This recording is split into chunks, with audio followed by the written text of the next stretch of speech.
signing on and joining us here. Very excited. I've been with Maccabea now. I've gone on 2 trips, so about the last 4 or 5 years, and really enjoyed it. And tonight is a very fun and exciting for me to get to interview my baby cousin, uh, Billie Weiss.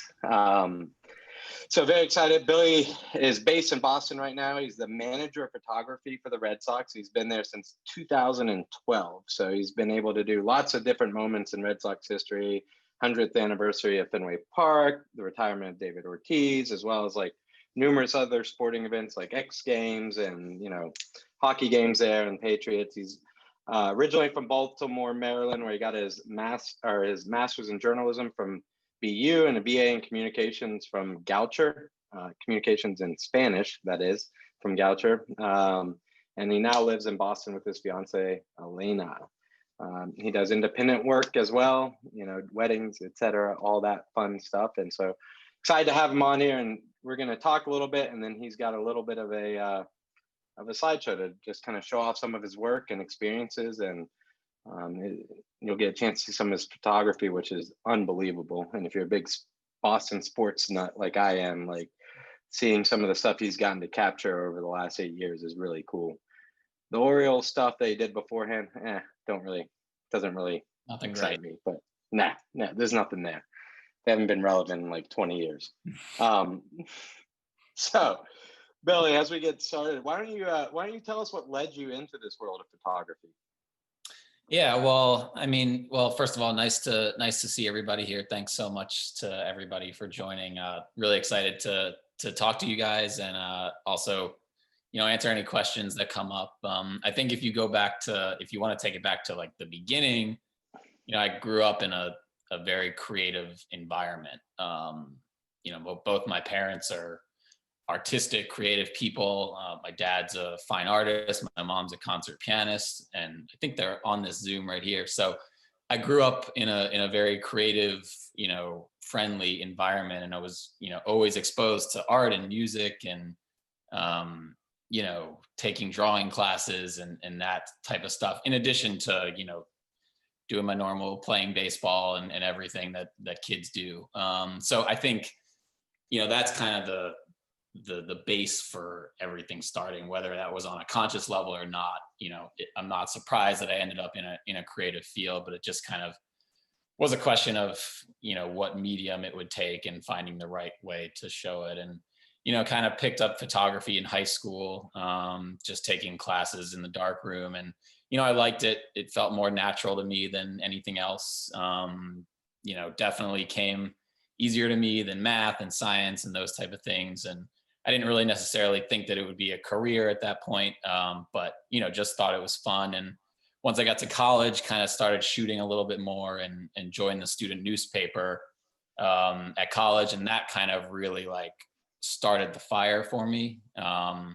Because it gave me something to shoot every day. It gave me deadlines to hit. It gave me stories to work on, and just kind of got me out in the community on campus shooting every single day. And so that's at the point where I kind of started to think, okay, maybe there is some sort of career that you could make out of it.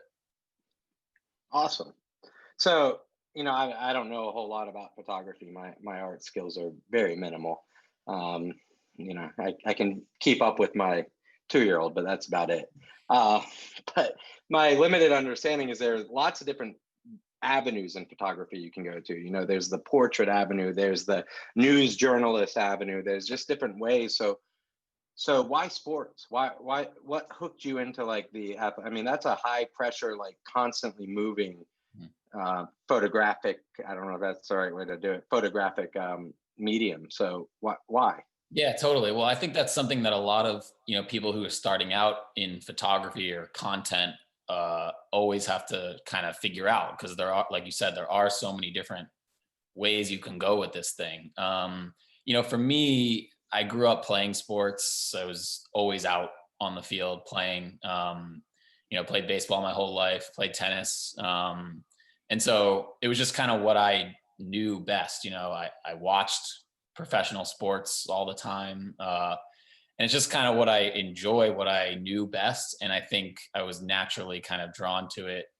And I do think whatever type of photographer you are, if you have like a deep knowledge or understanding or passion for what you're shooting, it's just going to come natural to you, and it's going to translate to better art, better photography. So, and I think that's one piece of it. And then the other piece being that I always liked like being where the action was, being in the middle of everything, being around people, um, being in exciting environments, being in high intensity, fast paced environments. Those are the type of situations that I like to be in. And sports is a natural fit for that. So I think it was kind of a combination of those two things.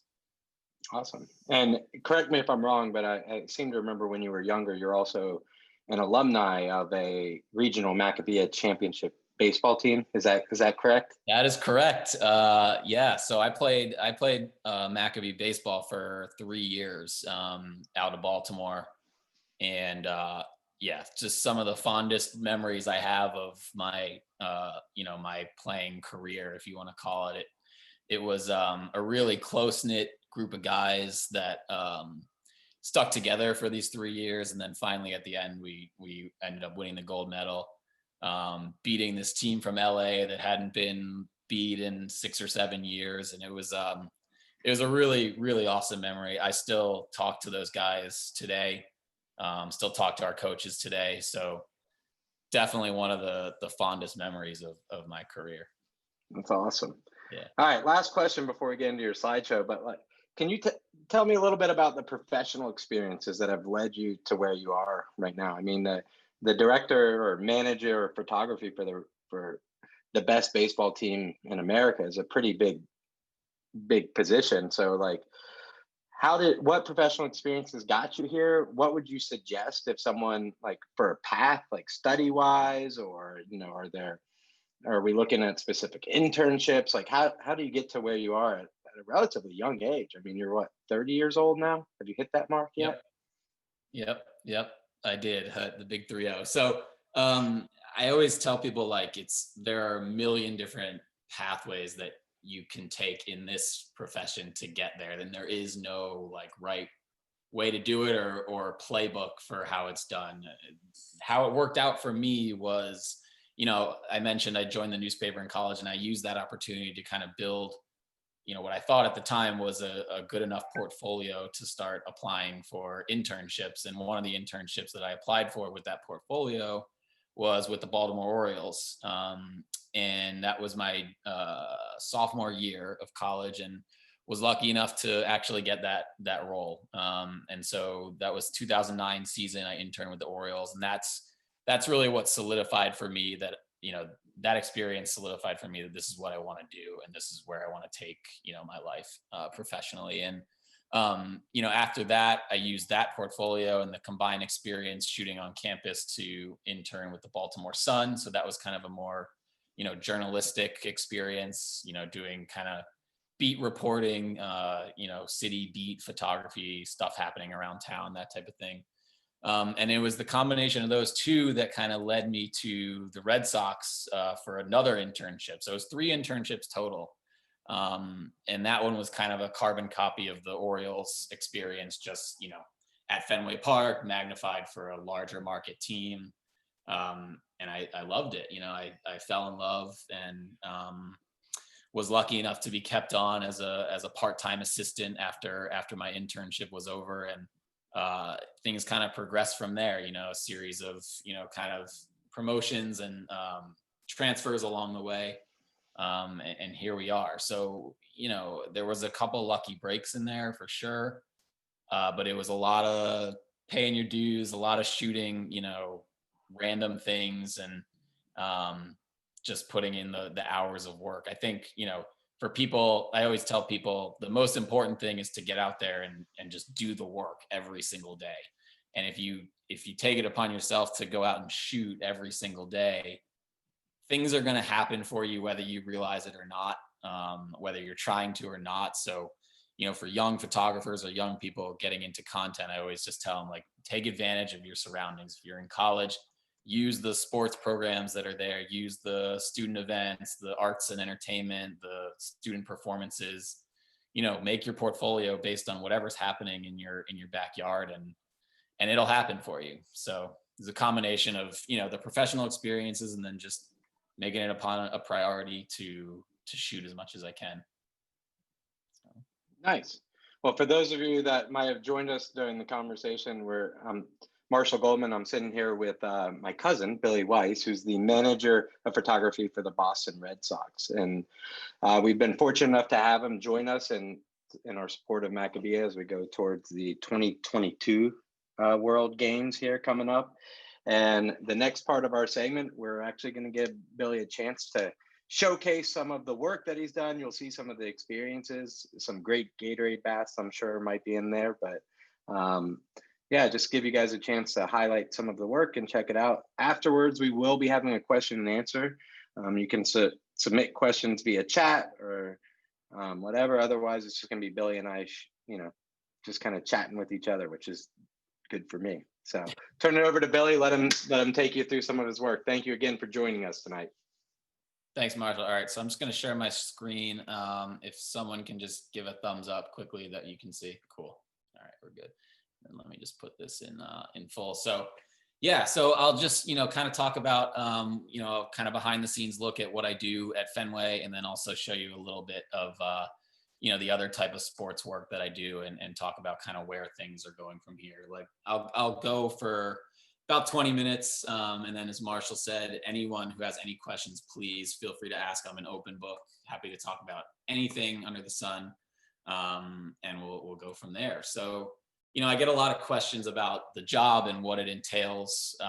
So, there are really four kind of main pillars of the job, or main responsibilities when it comes to being the manager of photography for a professional team like the Red Sox. So the first one really is to document history. And that basically is just a fancy way of saying shoot pretty much everything that happens at Fenway Park and beyond. So for better, for worse, good seasons, bad seasons, just being kind of an observer, every day, and telling the perpetual story of this team and the franchise and the ballpark as we kind of advance through time. And we shoot pretty much all of the player activity that's happening. So all of the home games, I do travel quite a bit on the road, special games on the road. I shoot spring training every year down in Florida, all-star game, playoffs, World Series, big milestones that the players are hitting. And then also, things like events out in the community that the players are doing. There's just a million different things that are happening involved with the team and with Fenway. And, I think the important thing to realize is that you're kind of documenting, obviously, for the needs now of, your social media, your marketing for the team, but also keeping in mind that these pictures are going to kind of serve as a historical record, not just for now, but, years and decades down the road when people are looking back at the teams. So, as Marshall said, I went to BU for photojournalism, which is kind of originally the path that I thought I might go down. And so with that, kind of comes, like a news mentality. And that I can't claim to be like a photojournalist at heart right now with this role, because I do work in a marketing department. It's PR, it's marketing, it's kind of showing the team in the best light possible. But that being said, I try and, approach my work with the journalist mentality. And that is just, paying attention to the news of the day, paying attention to the storylines of the team, paying attention to what the players are doing. If a player is having a particularly good week, I'll know to focus on them. If we get a new player on our team, I'll know that I need to get, more pictures of them. So I kind of always shoot with that mentality in mind, even though this is definitely a marketing PR type of role. We're always looking for really good action moments, those peak moments of action that are happening on the field.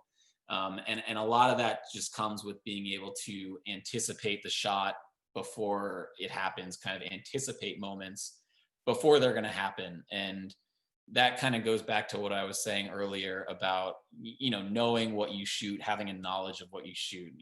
I grew up playing baseball, grew up watching baseball. I'm very familiar with the game. And it may look slow on TV sometimes, but it actually does happen really fast when you're, from a photography perspective. So you do have to be able to kind of anticipate things before they happen. And that just comes with repetition and doing this over and over and over again. I mean, just to remind you, we have 162 games a year, 81 at home, 81 on the road. So you get your reps in for sure.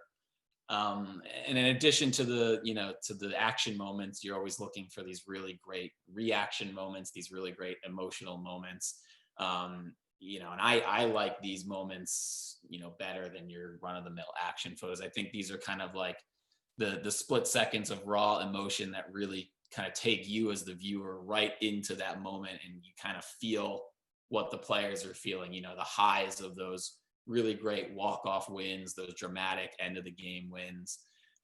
So I personally am drawn to this type of thing, and I think it probably shows quite a bit in the work that I do. So being in the team role, being in kind of the PR role, you're always kind of looking for those moments that make the team look really good, moments that make the players look really good.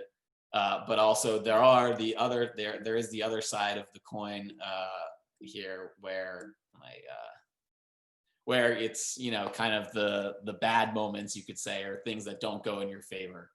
One thing I've learned working for the Red Sox is it's like either all the way at the top or all the way at the bottom. We've had 4 World Series championships in 20 years, but then a lot of like last place finishes also. So highs and lows. But I think, going back to the journalist mentality, my approach is always to shoot first and then ask questions later about whether we'll use this image for our needs, or whether it'll just sit in our archive, never to be seen again. But I think in order to, kind of cover the team in a way that gives fans and gives an audience like a unique, perspective and an exclusive look, I think, your success as a photographer really hinges on the relationships that you're able to make with the players and the coaches and the staff that are involved. And a lot of great shots that you see from team photographers, either around the league in baseball or with other sports, only happen because they've put in the work to make these relationships with the players. And that is kind of an advantage that the team photographers have over, say, a photographer for a newspaper, or a photographer working for a news agency like Getty Images or Associated Press. We are around these guys every single day. And with that comes the ability to get that access and kind of make that access for yourself based on the relationships you're able to form with the athletes. And, this is something that takes time. You kind of have to chip away at this. It takes, years to kind of build up that level of trust, that level of mutual respect, that working relationship. But once you do kind of get to that point, you find that the doors really open up, and you kind of get access to some really nice, human moments. And at the Red Sox, at least, we kind of believe that the moments and things off the field that make these players human is just as important as what you see, happening every day on the field, if not more important. We love to kind of try and get into the lives of the players on a personal level, and show the people they are and what they're interested in. The team is made up of so many unique individual personalities that, I feel that, given that I have this ability to gain access, you have to show this side of them to show the complete picture. So we try and do things like this away from the field as much as we possibly can. We'll ride along with our players. Just a few quick examples. This was from an off day that the players had during a weekend series in New York City against the Yankees. So I just tried to kind of, catch up with as many of them as I could during a typical day in New York, and kind of catch up with them and see what they were doing. So fun little projects like that just show a little bit of a different side of these players. In the off season, we try and do a lot of traveling. Obviously this year is different with the pandemic, but we try and catch up with our players at home during the off season and just show them with their families, them doing their off season workout routines, them at their house, kind of giving us that behind the scenes look that, you wouldn't normally see when you're watching a game on TV. And I think it's really important to keep the mentality in mind when you are shooting that there's more to these people than what we see. And they are humans first and athletes second. And, in a lot of ways, although they're multi-million dollar athletes, high profile people that everyone knows, in a lot of ways, they're just like you and I. So I think that's one of the things that I really try and prioritize in my approach to shooting, is just showing the complete picture, not just what happens between the lines. So whether you're a Red Sox fan or not, I think you can agree that, we can all agree that Fenway Park is one of the best venues in all of sports, to watch a game. And we're really lucky to have that as our backdrop, as our canvas. So, a big responsibility here of the role is to showcase the park and everything that happens at the park. And we're really trying to document that on a day-to-day basis, and kind of show all the beauty that Fenway Park is. It's kind of crazy to go to be at Fenway every night and just see the place come to life, and then go back to sleep, and then come back to life the next day. You really never know like what you're going to encounter day to day, and I think that's something that keeps me excited when it is, at the end of the day, just baseball game day after day after day.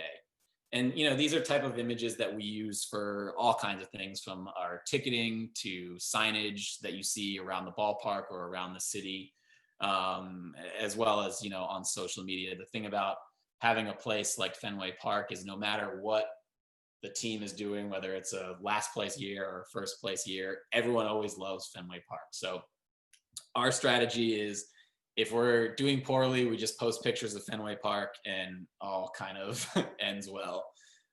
So, the more friendly Fenway type of photos we can show, to tell the story of this place, the better. And I also am very intrigued by just, again, the historical value of this. You kind of look at a scene like this, and it looks normal. It looks, familiar. It's exactly what we think of when we think of a sporting event. But if you take this image and look at it 50 years from now, everything's going to look different, from the uniforms to the clothes that the fans are wearing to the buildings that are behind the stadium. So always trying to keep in mind, even for shots that may seem kind of run of the mill right now, they will take on a new life as time goes on. And so, on days when I am creatively exhausted, I will just kind of take a walk around and shoot whatever I want in the park. And going off that, Fenway has kind of become this like venue for all types of events, not just baseball. It's kind of this idea that the ballpark can be kind of transformed into an entertainment space, I guess. And that's something that the Red Sox and Fenway Sports Group has kind of made a priority, which has worked out pretty cool for me, because I get to see some really cool things. We had football at Fenway that was Notre Dame versus BC. We have Liverpool soccer, so it's just really cool to see how the ballpark transforms. We've concerts every year. Usually we have like 8 or 10 concerts, people like Aerosmith, Lady Gaga. And we've even had crazy things like a big air ski and snowboard ramp, I guess you could say. So I kind of act as the house photographer for Fenway Park. So it's not just the Red Sox baseball, it's really covering everything that happens at Fenway Park as a venue. And Boston has Fenway has kind of become like this hub of the city, where you've got people coming in every day, celebs coming in, pre-game ceremonies, big elaborate ceremonies, ceremonial first pitches and things like that. So, you're kind of documenting all of that, in addition to the players getting out in the community, spreading the good word and just kind of making a difference. This is the stuff that sounds cliche, but I do a lot of these events with the players, to hospitals or schools or baseball clinics or whatever. And it's really special to see the connections that are made, and the difference that it makes in people's lives. I mean, these guys are really generous with their time and their resources. So I'll give you kind of a quick rundown of what I'm looking for, what makes a good photo, what my approach is for sports photography. So, there are really 3 things that I look for that I think make a good photo. And the first is peak action. And that's kind of like those split seconds that are frozen in time, kind of taking a fast paced sequence and freezing it into one single moment. And we use cameras that shoot like 14 frames a second, so it really helps to kind of slow time down and get those like really split second, moments of the bat cracking in half on a cold day, or the ball kind of suspended in midair as the pitcher, releases it, or these kind of like collision plays that happen at first base. So, obviously, when you think about sports photography, you think about what's happening between the lines of play, and that is like the bread and butter of what you shoot. But as photographers, we're also always kind of chasing the light and using the light either to our advantage or it's working against us. And that's kind of something that drives every photo that I take, is how is the light working? How is the light reacting? And how can I use that to make a better photo? And it's cool to see Fenway as it transforms throughout the season. As the seasons change, the lighting kind of change, and it gives you some different looks and different feelings, from the cold winter or fall months, September, October, to the beautiful sunny months in the middle of the summer. And there's natural light, and then there's also artificial light. So you can take like kind of a boring, nondescript scene like this and turn it into, something that's kind of more magical using strobe lights and gels and, artificial light. Or you can kind of use it to, add a little bit more dimension to your scene, or to give, a little bit more mood or depth to your subject. So there's ways that you can create the light with strobes and flash and lighting, and then other times it just kind of happens all on its own, the golden hour or the perfect midsummer sunset. So we're always chasing light. And so, but I always feel like with sports photography, there's good action, there's good light, but it's not complete unless you have, the human element, and that's the emotion. And this is what I love the most. And it's kind of like the final ingredient. So it's those, split seconds of like release. And I think these are what bring these subjects to life, bring the photos to life. Like we all kind of, feel this emotional connection when we see pictures like this. If we played sports, we remember times that we had, the good times that we had playing sports. If you see your team win in dramatic fashion, you feel that. And I feel like if I can show that in photos, then I've done a good job. And, when you're dealing with professional athletes, these are people that spend so much time dedicated to being perfect, performing at the highest level. It's their like entire life basically revolves around this. And so when you do get those moments of release, you have to capitalize on it and you have to take advantage of it. And I think that's where, sports photography can be really impactful. So that's kind of the guiding principles, I guess, that I use to navigate when I'm shooting every day. I'll dedicate a couple slides here to where we're at right now. Obviously, this is an unprecedented time, and the whole pandemic affected sports at every level as much as any other industry or profession. And there was a time where we weren't really sure what we were going to do, and we just kind of went silent. But eventually, we had to think about ways to adapt as we realized that the season was going to happen, and we needed to make content somehow. So we got creative with things. This was a series that I did during kind of the peak of lockdown, I guess you could say, earlier in the year. And this was like a FaceTime portrait series. So basically FaceTime with the players, set up a little studio in my house right here with some objects that I could find. And then get them on the phone and literally physically take a picture of the phone with them on the other end of the line, kind of posing. And this was, I felt like, a sign of the times thing. These aren't like my best portraits ever, but this is something that will stamp this era for sure, when we're all just kind of on our screens, isolated from one another, in Zooms like this and FaceTimes. And so, we did have a season. It was the weirdest season I've ever been a part of. No fans the whole way through. I did have access onto the field, but it was very limited. As far as being around the players, it was like, just get what you need and get out of there, which is not what I'm used to. I have all access. So it was definitely a challenge. And this is kind of what everything looked like this year. A lot of players against the backdrop of empty seats. Just kind of a sad year, and also finishing last place didn't help our cause. But we made things work, and another example of just a sign of the times photo that I hope we'll never have to do again. This is the 2020 version of what a team photo looks like, socially distanced, masked on. So you just kind of, you find ways to figure it out. And we use technology to our advantage. We were able to sync up with Nikon to provide some robotic cameras that look like this. So these are cameras that are remote controlled with a Surface Pro tablet, basically like an iPad. So I could be, not anywhere close to the players, controlling these cameras with the tablet and still getting great results. So these are examples right here of all photos that were taken with these robotic cameras, which is pretty crazy, pretty impressive.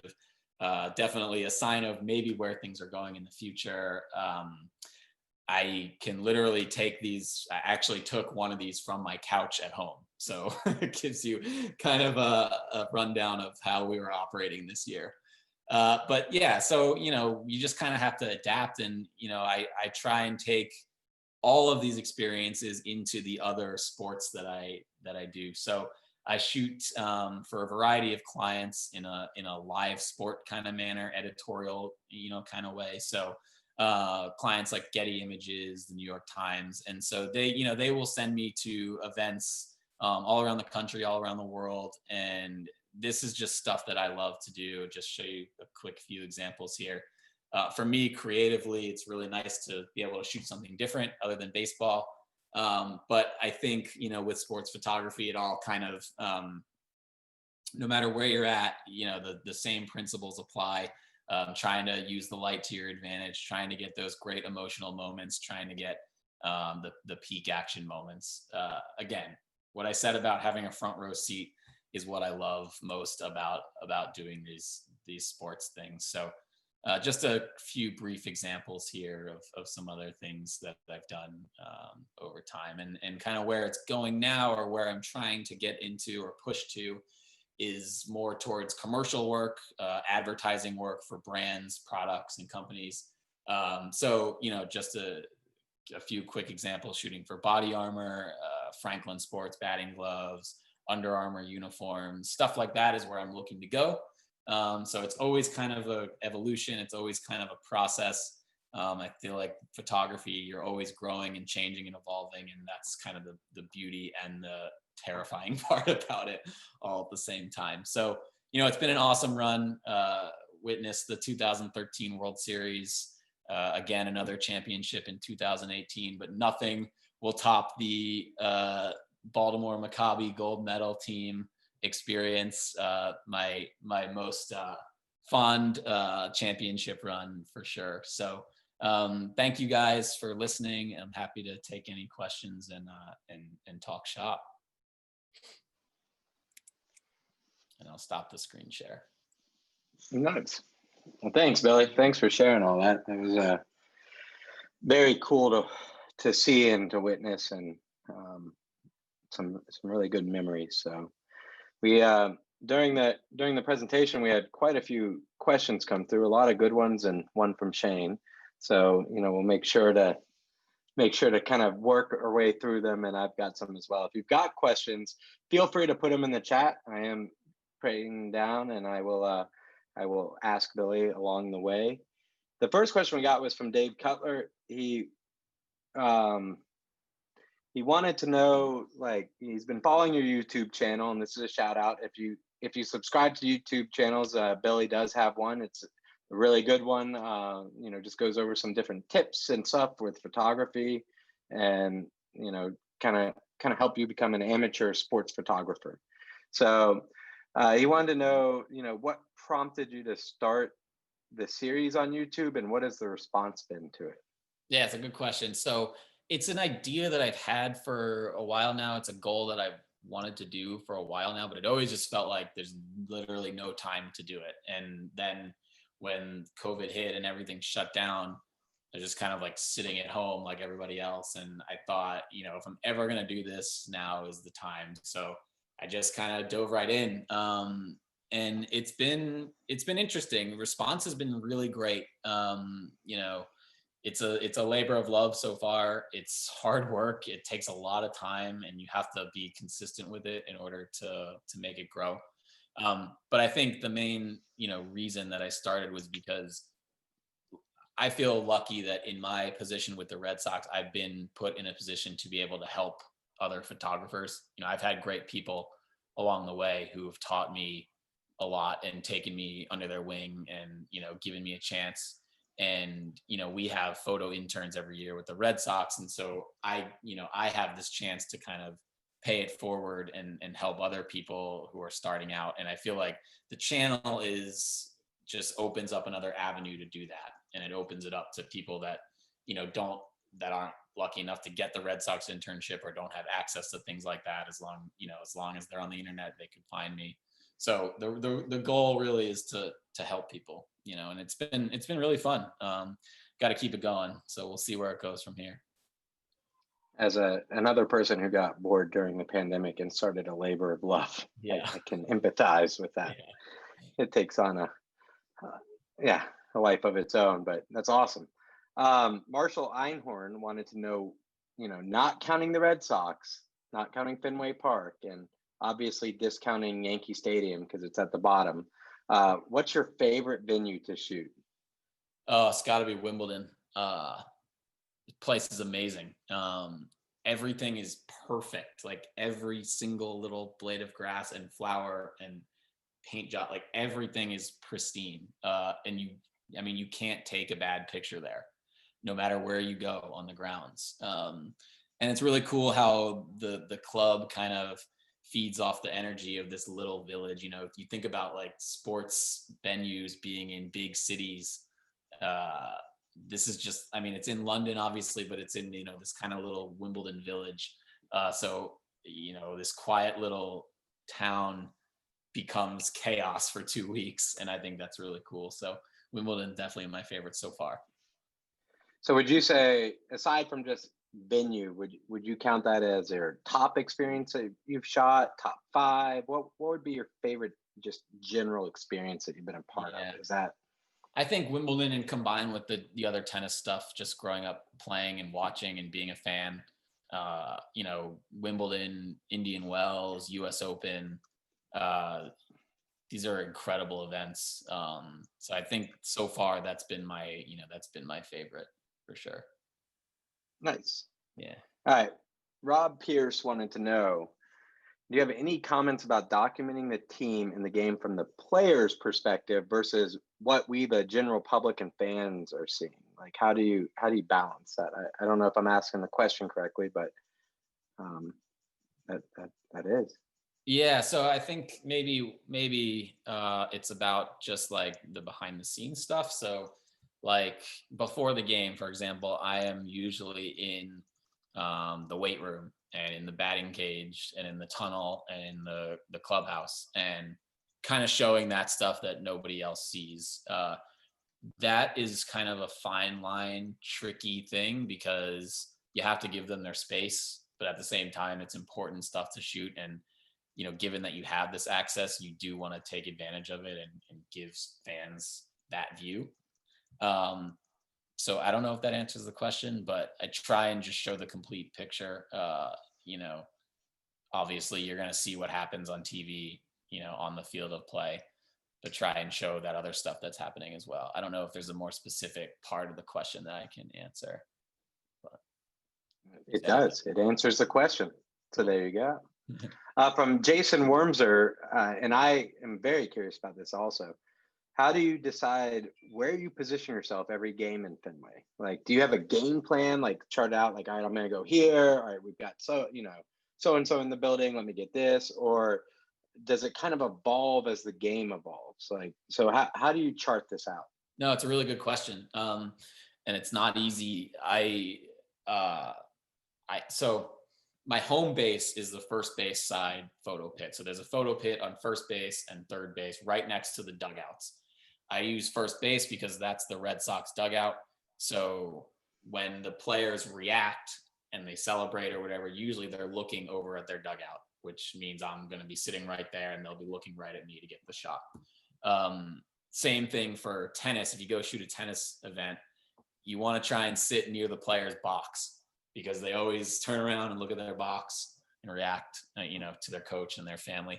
And then it kind of evolves from there. So that's kind of where I'll start. But then, I'll take a few innings and roam around, just kind of shoot some general beauty shots or fan features or things like that. And then towards the end of the game, usually I'll pick my spot based on how I think something's going to happen. So that could be switching over to the third base side, or it could be going right behind home plate, or it could be, literally taking a wide angle camera and running out onto the field to get the high fives at the end of the game. So it's really reactive. And I mean, I think my goal every game is to show a complete picture. So I want good game action. I want good fan stuff. I want good ballpark stuff. And I want good emotional reaction at the end of the game, whatever it's going to be. So start in first base and then see where the game takes you, kind of see where it flows, Nice. All right. I'm going to jump around a little bit. But from Nancy Alterman, and like, as people are getting more into kind of shooting with their phones, and the cameras on our phones are getting better and better. First, do you have an iPhone or an Android? And which of these takes better pictures? I have an iPhone, and I think iPhone takes better pictures, but I've never actually used the Android, so I'm not going to write it off just yet. But right.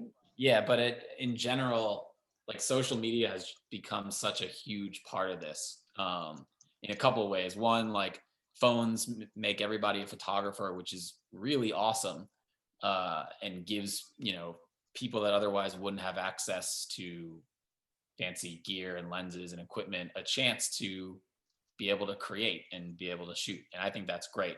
At the same time, it kind of saturates the market, and you've got everybody shooting, and there's much more competition, and there's much more amateur work out there. So it's kind of a catch-22.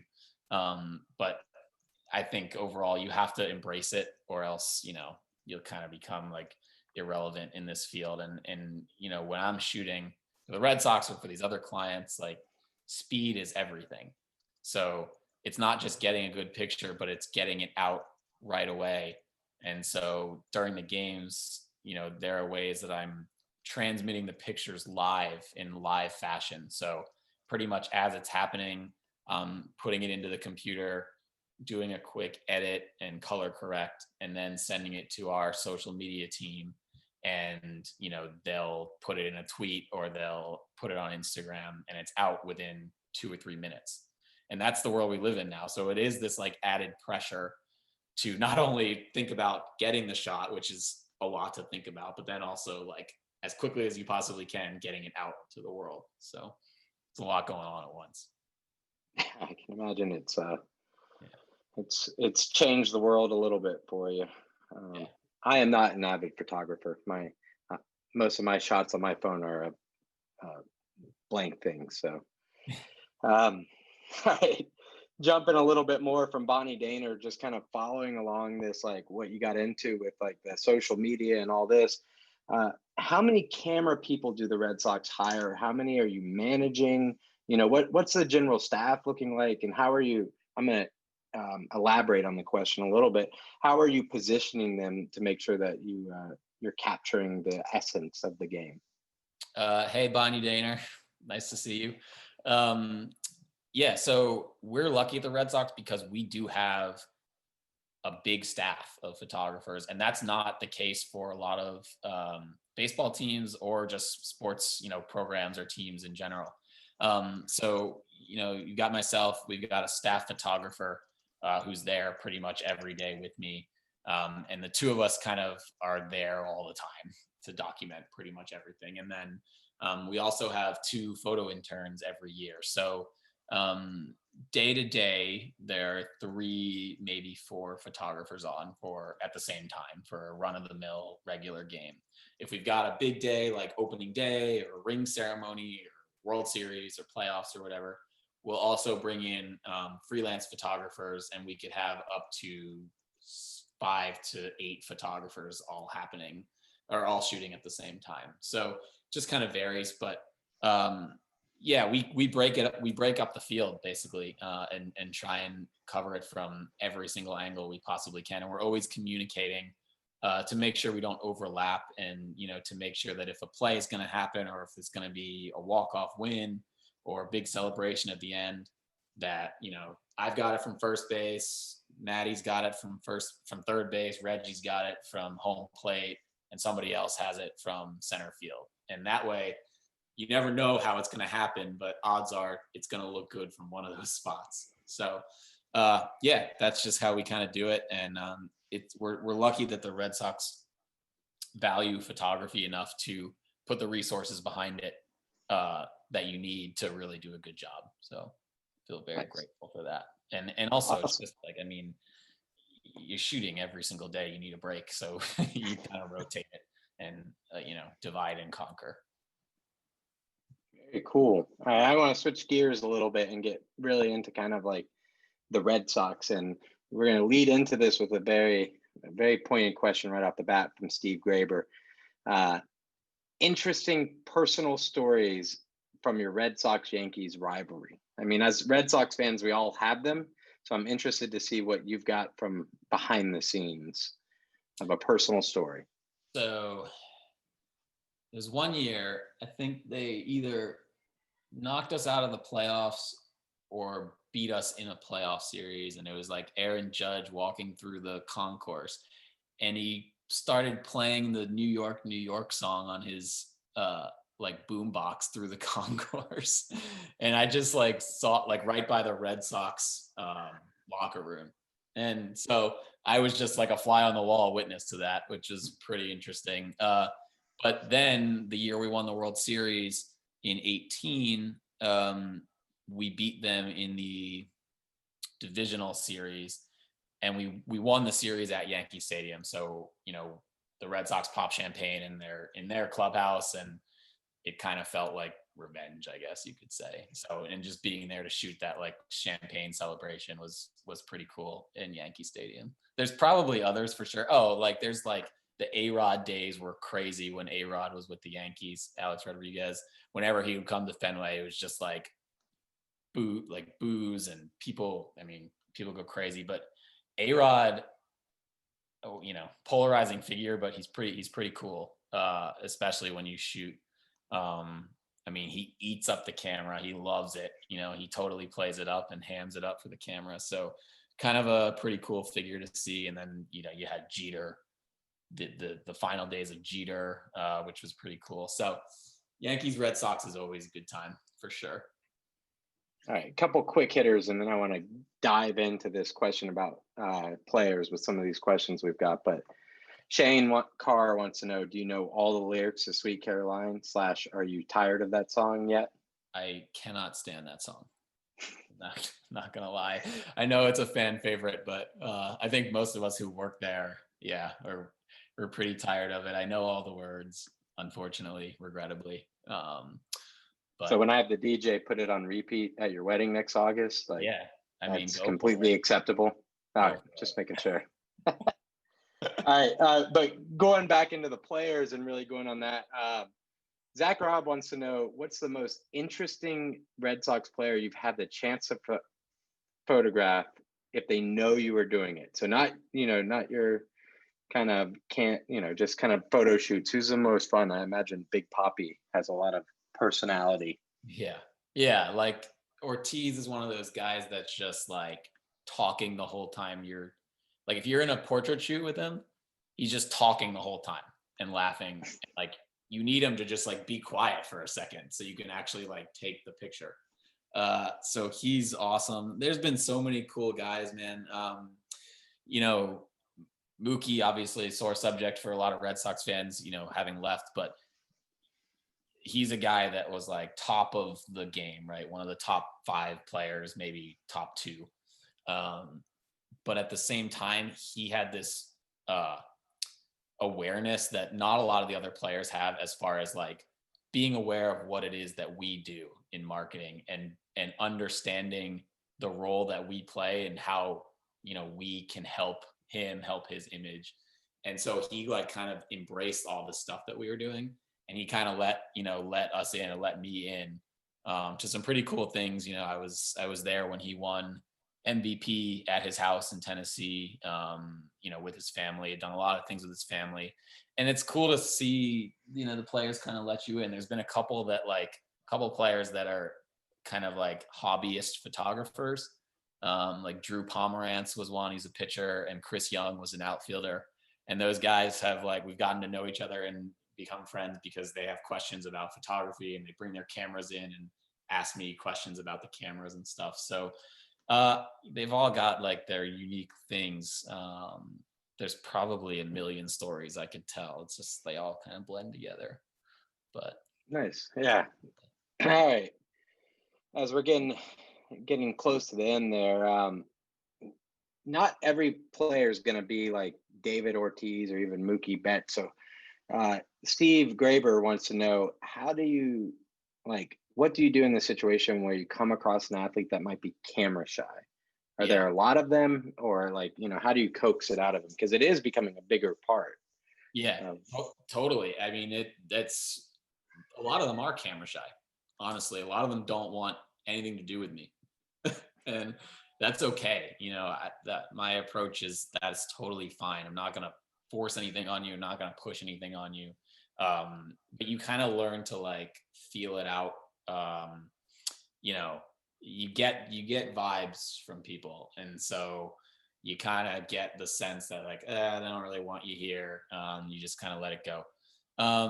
And that's just kind of part of it. And so I think for the Red Sox, there are go-to personalities on every team that you can always count on to do something. And then there's other ones that you just kind of shoot playing the game, and you don't really do a whole lot of the extra stuff, and that's totally fine. I think the main thing is, because when you get down to the lower levels, college and high school and other sports, environments, those people aren't used to having the cameras. So it's just kind of finding common ground first, finding something that you and the person share that you can talk about and relate about, and making them laugh, making them feel comfortable, and then usually they're able to open up at least enough to get what you need.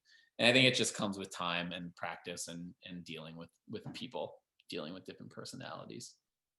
So this leads me into Marty Rosenbaum's question, which I think is a really good one. You say your next goal is to get into more commercials, and as you're getting into commercials, it seems like you've created such a good rapport with these players, and they trust you, and you really, you're talking about coaxing the shyness out of them. Mm-hmm. Do you think you'll miss the connection that you develop with players during it, and or do you try to work with athletes in doing their ads, so there's a little bit of mutual benefit to that? Yeah, no, I think that's a really good question, and a challenge that I want, because on a commercial shoot, theoretically you don't have the past relationship with the athlete. You've got 30 minutes or an hour to make it happen. And I think there's a fun challenge in meeting an athlete, immediately figuring out how to establish a quick relationship and a quick common ground with them, and then seeing them kind of open up through the shoot. It's not easy to do, but I do feel like it is still relationship building and interacting, even if it's more in a commercial salesy kind of realm. So I don't know. That's a good question. It's something that I'll kind of try and explore as I hopefully get into more of this stuff. All right, and then one question, then we'll get into some quick hitters, so to speak. Some singles. Yeah. Just sorry, as I've become a dad, my puns have gotten worse. Yeah. But from Jeannie Milbauer, during the game, are you ever just watching and enjoying the game, or is it just all work? Great question.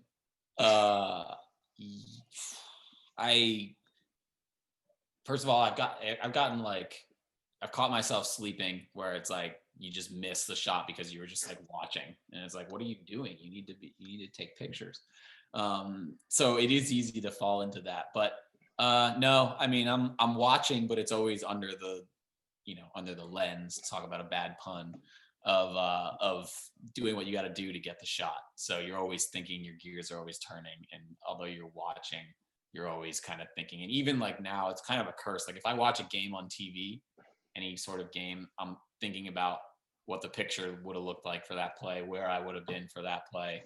So I can't like watch a game anymore and just enjoy the game for what it is. I'm always thinking about it, which is weird. Ooh, yeah, that would be really hard.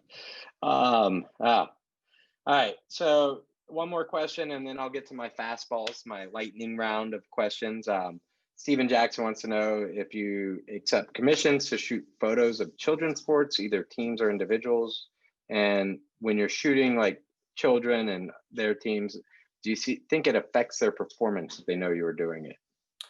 Yes, I do that stuff. Done quite a bit of that stuff. I think it depends on the age. Like the young kids, they have no clue. They're oblivious, and that's awesome because that you're just getting real emotion, in real moments. I think when you're talking about high school, middle school, high school, they are more conscious of it, and it does like, I think they're thinking about it. Whether it affects their performance, I don't know. I think that's an individual, case by case, but they are like more aware of you being there, and a little bit more uneasy than like the young kids. But I enjoy all levels for sure. It's a good question. Definitely interesting. Nice. All right, some quick fastballs here. All right. Number one, let's see those rings. You got those World Series Oh, rings? As a huge Red Sox fan, all right. and my daughter was born 5 days before the 2018 one, so it's So a this pretty is 13 nice. right here, 2013. It's got I don't know if you guys can see this. It's got Boston Strong on the side, reference to the marathon bombing, and then it's got the name Weiss on the other side, which is pretty cool. And then this is 2018, and then it's got I don't know what these are. These are like pennants. Best team in Red Sox history. So I think they wanted to show how they stacked up compared to other teams. And then it's got the name. And then what I realized, which I didn't know, is that they, however many championships you've been a part of, is like how many trophies they put on the side, which is pretty cool. So I've got two, but there are like employees for the Red Sox who have all four or three or one. So it's pretty cool, kind of like personalize it. So Awesome. very cool. All right. Dream sporting event for you to shoot. One sporting event, what would it be? Tour de France. That's not one I saw coming. Yeah. That's out of left field, as they would say. So, why?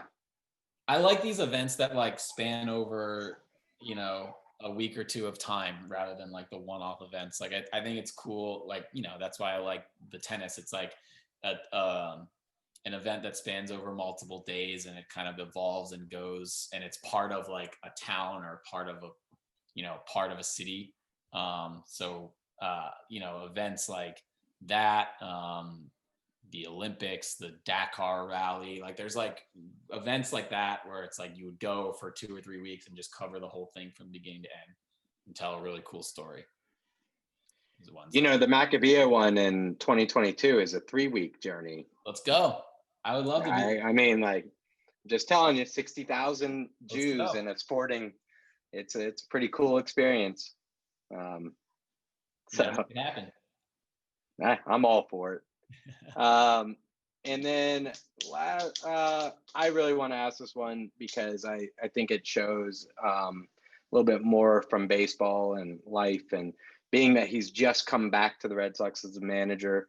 What was it like to go down to Puerto Rico with Alex Cora after the hurricane? I know it was a very personal shoot. For me, it was really cool, and he's my favorite manager, so I'm glad he's back.